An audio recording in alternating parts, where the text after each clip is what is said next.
As far as making the perfect cake for a bride and groom, it's all about what they're looking for and what they want to present to their guests on the table. And the wedding cake should absolutely portray their personality and their likes and dislikes, the overall feel of the wedding, how they want that night to go. Some folks want it to be very classy and very traditional. Others want it to be very fun and festive. I've done cakes where the cake was in the shape of a honey beehive.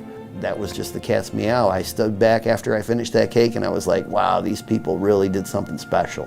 Basically, it's all about the construction. If I can construct the cake properly, then detailing it and decorating is just the final touch. In order to become a wedding cake maker, I had to pay a lot of dues along the way.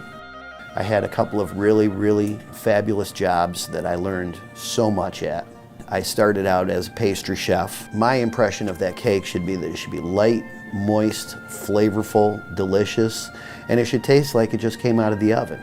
Well, when folks call me on the phone to inquire about the process, the first thing I do is invite them in so that they can look at my pictures of work that I've done in the past. Then I bring the cake samples out and they enjoy cake, and I leave them be so that I actually serve them as if we're in a restaurant. And then the process basically just unfolds from there. Based on my experience and based on their questions, we come up with something that they're going to like and they're going to want to show their guests. Generally encourage people to mix it up and serve 2 or even 3 different varieties. Each of the tiers can be baked as a different flavor and have a different filling.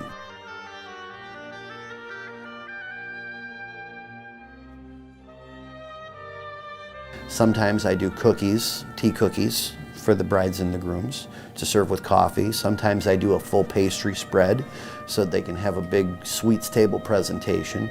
Sometimes the sweets get served with the cake, so it's all one big display.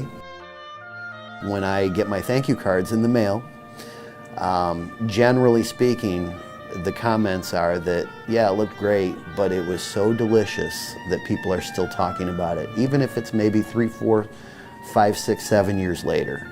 And that's really what I strive for. If someone wants me to make them a cake that's going to be beautiful and delicious, I'm more than happy.